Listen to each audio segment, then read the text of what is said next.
Hello everyone, my name is Mr. Gentleman and we are here to talk about one thing and one thing only, and that is Dragon Ball Daimao Fukkatsu. At this point, Akira Toriyama has created one of Japan's biggest manga and anime phenomenon, Dragon Ball.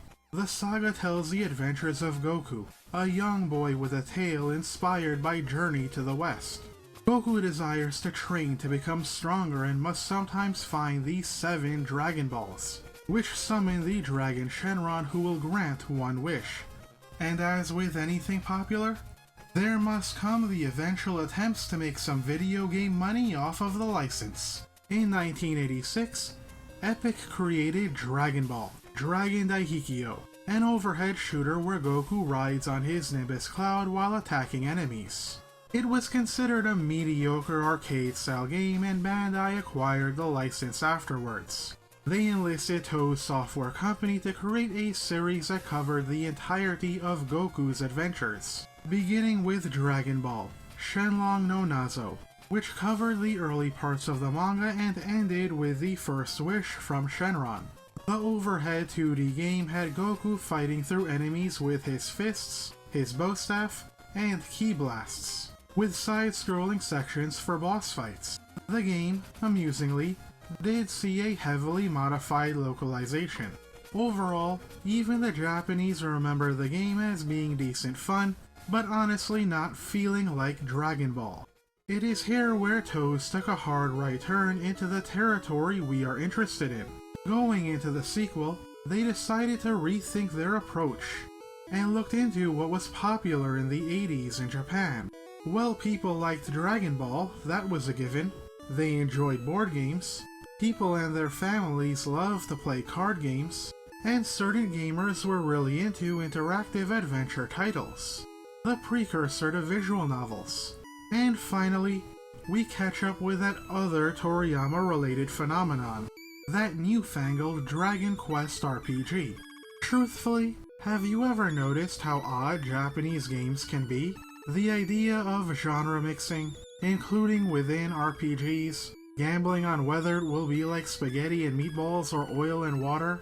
It was an idea that really spoke to Japan's sensibilities and gaming culture at the time. Attempting to bring these ideas together, the result is Dragon Ball Daimao Fukkatsu, or the Great Demon King Revival, inspired by the Piccolo arc of the manga and anime. The question begs, however, how does the game manage all of these functions within it? The world map is overlaid with a board game which Goku travels over. The game has simple, flat coloring, but the uses of orange and yellow does give it that lively Dragon Ball feeling. The game deals you a 5-card hand. You select a card, and the number on the top Dragon Ball allows you to move that many times. After moving, you enter a card game with Goku's martial arts sensei, where you are allowed to choose from one of 5 cards. One of the following can happen. You receive a Shenron card, where he will give you food to heal some HP. You may receive a Sensu Bean, which heals all HP. You can summon ally for your ally list, or you will exchange one of your cards for a new one. If you pull a bust card, then nothing happens, which is annoying because you don't want to waste someone's time in an RPG. If you pull a Lady Baba card, either it will ask you to try again, it will swap all of your cards out for a new set, or you will begin a mini-game. The most prominent game is the training one. So much of Dragon Ball, after all, has to do with Goku training to get stronger. And of course, this has to translate into the game. Roshi will deal 2 to 5 cards. You essentially play a game of war, matching or beating his number altogether. If you manage to win, you will receive training points, this game's experience, which you will need to level up and gain stronger stats.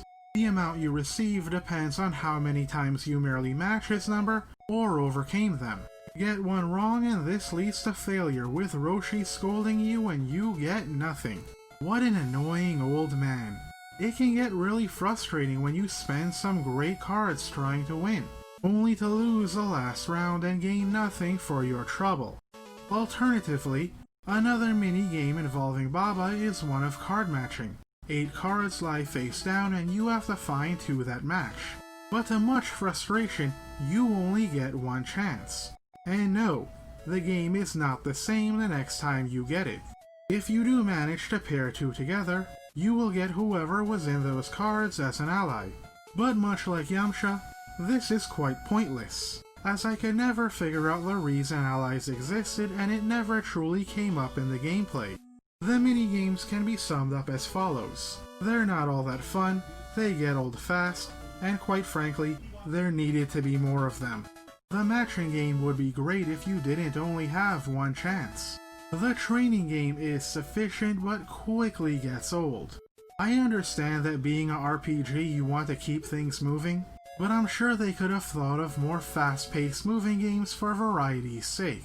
It all makes the whole board game thing feel a little pointless at times, even if it is an interesting way to move across the world map.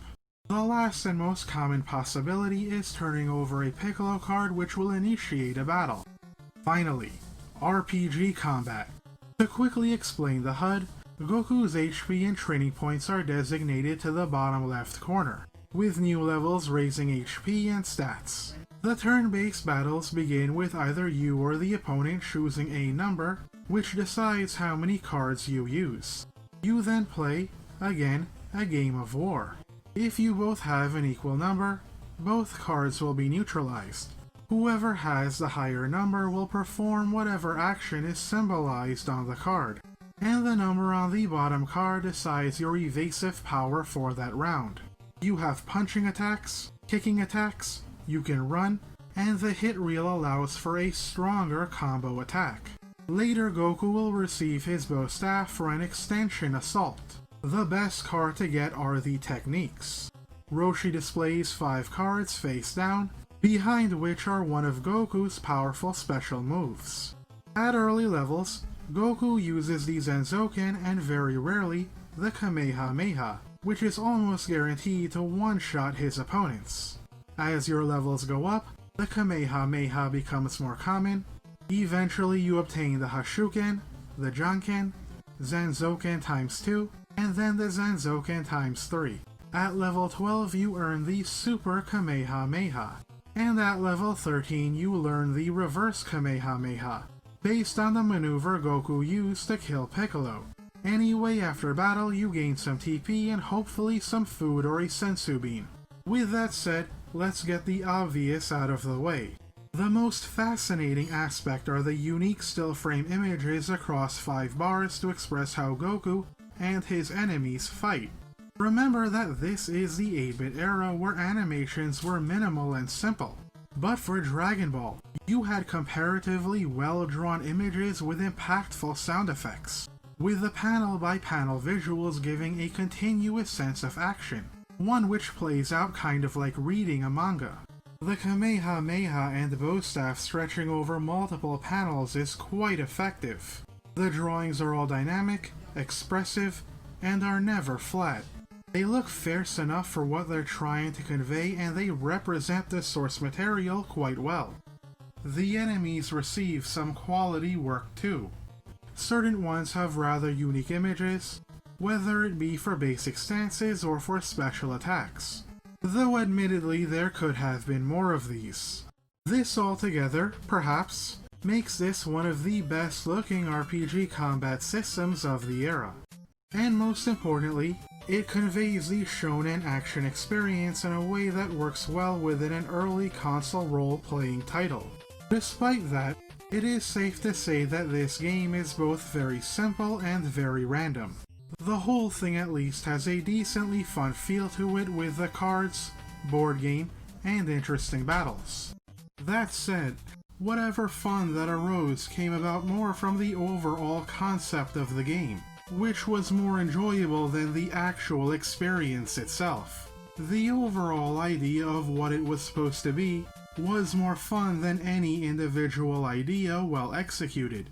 The system does not have much to it. Being able to choose how many cards to use only serves one purpose: to make sure you only have to expand as few of your good cards as possible.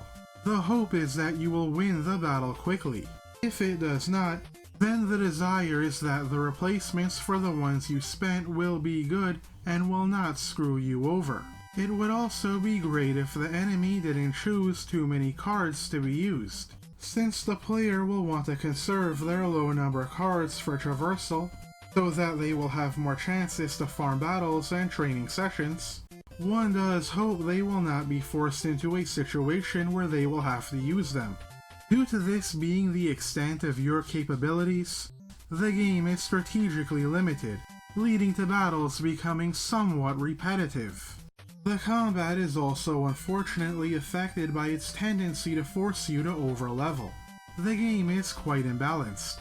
Battles tend to end quickly because they are big damage fights. The result is that you are always in too much danger because it's too easy to suddenly die, especially if your HP is around the halfway point or lower. Alternatively, the player is forced to grind to avoid said situations, leading to you now dealing big damage, while also dodging just about every time when attacked. In many situations, you're either overprepared with big cards, or you draw a Piccolo card when Goku is in a bad way, and the enemy just happens to have a big enough card to end you, again encouraging you to overlevel. It can be one of those games that's either too cheap or too easy with no in-between. Obviously, this is a card game and some luck must be involved. But so much of this could have been solved if the game was better balanced or if there were even just healing items. The enemies do always seem to have a high opening card and the rest lackluster. This is generally a comfort in such an imbalanced game. However, this also makes many situations quite predictable. Altogether, the fact that this was Toei's first role-playing game is quite transparent from beginning to end. The game's story, as I mentioned, is more or less based on the Piccolo saga, where the ancient evil Piccolo has returned to take over the Earth, though the saga has been modified heavily to the point it's an original story. Really, this is a fan service game made for Dragon Ball diehards, attempting to fit in as much as it can from the source material as possible. For example, in the anime and manga, Goku's friend and fellow martial artist Krillin died right after the 22nd Tenkaichi Budokai, leading everyone to search for Piccolo. Whereas here, the game begins its interactive adventure mode at Roshi's house. The adventure elements are basic, allowing you to look around the area, search rooms, and pick up clues. It functions fine, but it's honestly a little hard to navigate at times. This is due to the way the screens are devised, making it difficult to know your location in relation to the other rooms. After doing some basic investigation, we discover Krillin has been murdered, the 4-star Dragon Ball is gone, and we discover it is the work of the Dark Lord. We chase after one of Piccolo's mutant children, Tambourine, and are beaten in our first fight. Unlike the manga, Piccolo immediately declares his rulership on TV. Also unlike the original, the undertaking of stopping Piccolo rests entirely on Goku's shoulders. The player must make their way to Capital City to find Bulma, who has the Dragon Radar. Grinding is necessary for a few levels, which is fine, but it is annoying that there is only one type of enemy. Unfortunately, it stays that way until you have defeated the first boss. In your second adventure moment in the city, you find that the goal of these sections is that you have a problem, you must find clues to solve it, and talking to the right people will resolve the situation. Bulma is missing and you have to search the city, talk to everyone, and figure out what might have happened.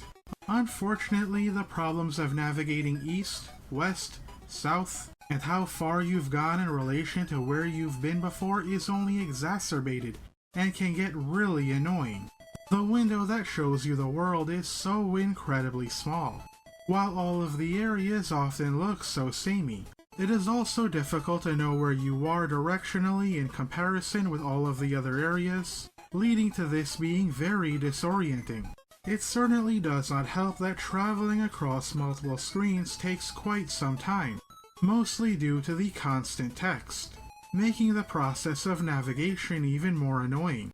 At times the game will give you options to move in certain directions even though you cannot, making things even worse. And sometimes, you will even be given options to move despite them not serving any purpose. Certain solutions to where you have to go can also be quite oblique, leaving you unsure of where to go and what to do. The inconsistency and totality is a real pain. The player has to constantly talk to everyone and check everything, which should be exciting in this kind of game. But with lacking dialogue and the story payoffs being limited, this can also be very annoying. With the answers being so esoteric, it can truly feel as if you have to check over everything twice. For example, you need lunch to transform into her alternate personality. How are you supposed to know you could do that? Even those familiar with Dragon Ball may not know that you have to talk to Lunch repeatedly to get her to transform. What is most annoying are instant death situations. If you blast this wall open too early, Goku dies in a horribly tragic fashion without any warning. Knowing that one must have Angry Lunch speak to the water guy is incredibly unclear. The game has quite a few moments like this. It doesn't help that the game's save system is a password system, so have fun with that. Anyway, you save Bulma from her captor and move on. Any fun that can be had from these areas are from those who usually like visual novels to begin with, gaining a kind of relative fun out of it. Otherwise, you may find these areas quite lacking. As mentioned previously, the game tries to pack in as many familiar elements as possible, even if they didn't occur during the Piccolo arc. Oolong and Puar must be saved from one of Piccolo's underlings who has taken over the kindergarten. Oh, don't eat that apple if offered to you. It leads to instant death. Within the Ice Village, you must take on Emperor Pilaf, who is trying to reprogram Android 8 for Piccolo, and then with some light non-linearity, you can choose to chase Pilaf immediately, or go to the underwater cave where you'll fight Tao Pai Pai to gain a Dragon Ball. Pilaf's castle is essentially a first-person dungeon crawler. The small window and poor navigation reaches its apex because literally everything looks the same, making it difficult to know where you are. The lack of sense of space and geography can be very confusing. From here, you can obtain 2 Dragon Balls. One comes from defeating Pilaf, and the second one is a little more hidden and is hinted at later. Now Karen, a wise cat being, informs Goku that he needs the Dragon Balls to meet Kanpei. More on that later. Oh, and don't forget to search above Karen's tower for the Dragon Ball. Anyway, for even more fan service, Arale from Toriyama's Dr. Slump receives a cameo complete with poop jokes. Goku must then use the bow staff to knock down a UFO, which is quite weird. After beating its interplanetary mechanical pilot, we earn the 6th Dragon Ball. Oh, and Yanshirobe hands us the last Dragon Ball afterwards. Thanks, Yanshirobe. Upon summoning Shenron, you receive an impressive cutscene for the Famicom. This opens up the way to Kanpei Island. Now, if you're a Dragon Ball fan, you're probably asking, what in the world is Kanpei Island? You see, the previous title and this one exist in their own continuity. Shenron does not grant any wishes. Kanpei Tower was the final dungeon from the previous game, dedicated to its namesake elephant person. Whereas here, we visit his floating island. This is such a weird and odd change, removing one of the most familiar parts of the source material for something so different. The one wish for anything is really what made the stakes so high, so it's peculiar to see it gone. That said, Kanpei Island itself is perhaps the best part of the game. Admittedly, it might be that I simply have a penchant for staircases in the sky and floating islands as fantasy elements. The music gives it a very solid, mysterious atmosphere as well. The areas look diverse enough in comparison with the last that you have a proper sense of space, making it easier to navigate. The puzzles are also the most interesting, making the best use of the adventure game aspects. After facing off against Kanpei 3 times, He gives you 3 mysterious items you need to overcome Piccolo. The next destination is Piccolo's false palace. Using the holy hammer Kanpei gave you, you free the souls of the people Piccolo killed. And I guess they're all alive again? Wow, this is really weird and very un-Dragon Ball. It is a very strange liberty the game takes since Dragon Balls are usually what are used to revive people. But then you go to Piccolo's real palace and oh, please, just let me die, I hate this place. This is one of the worst dungeons I have had to navigate, ever. A final dungeon should be the culmination of all of the game's obstacles. But apparently this game took that to mean bringing together everything painful about it into one place. It just goes on and it's impossible to tell where you are. It looks like I'm passing the same corridors over and over, or maybe I am. Did I take a wrong turn? Or is it like Mario Brothers and did it just start me over again? Where am I? Who am I? Why do I exist and what does it have to do with this dungeon? The maze makes me question the existence and purpose of life itself. To make matters worse, the way to Piccolo isn't even open at first. You have to find his 3 minions who are all hidden away in the maze a million miles from each other. Only then does the way to Piccolo open up. So, in the manga, Piccolo just used the Dragon Balls to give himself eternal youth. But here, he uses an elixir from the souls of the people that he killed? I thought I was playing a Dragon Ball game. The boss itself is very easy as long as you're the same level as him. This is something I'm actually thankful for. I don't want to do that maze all over again. In the end, it is admittedly satisfying and poetic to finish him off with the reverse Kamehameha. Overall, the story is a decently interesting take on the manga and anime, with some overly weird moments. It has plenty of annoying aspects to play through, but I decently enjoyed myself, I suppose. Though I have to imagine that people consider this a huge piece of fan service back when it first came out, one which they loved and enjoyed. It has fun ideas and concepts to play with, and it's always great to see someone attempt to create something new, or something fresh out of a salad of existing ideas. I actually admire the game for taking its ideas and going crazy with them, even if the execution can sometimes be way off. Perhaps Daimao Fukkatsu is a game of its time, an interesting experiment, and thus should be appreciated as such. It was the dawn of the Dragon Ball RPG, of which there are countless to this day. It spawned 5 direct sequels and quite a few spiritual successors, some of which had garnered strong fanbases, so the game undeniably has a place in history.